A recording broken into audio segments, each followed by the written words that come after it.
The idea that South Africans should rely on foreigners to survive is both absurd and nonsensical.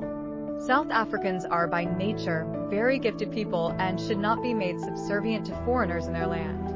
They have the ability to do things on their own. They can build their own country without foreigners. They are teachable and retentive. They have both the will and the strength to build their country. Colonization was enough to have impacted the minds of indigenous people to think differently.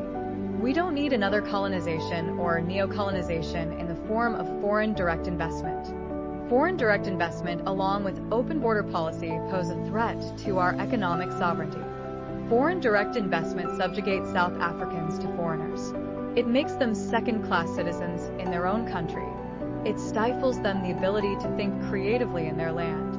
We need to get rid of it and pursue policies that will make us economically in charge.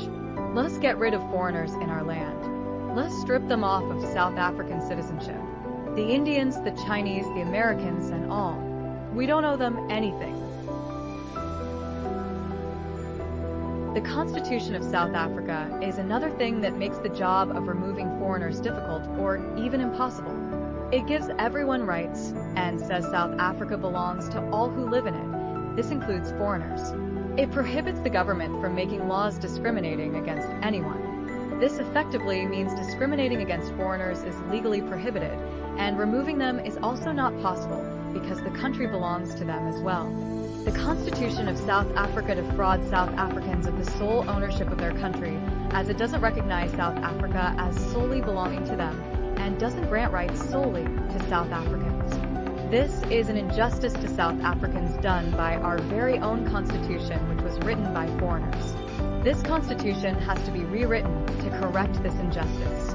It has to be written in such a way that recognizes the country as solely belonging to South Africans, and provisioning of rights should be circumscribed to South Africans. Human rights enshrined in our Constitution should be done away with as are inclusive of everyone, including foreigners. And where we have subscribed to international law in our Constitution, we should unsubscribe, as human rights are a major perpetuation of this injustice all over the world.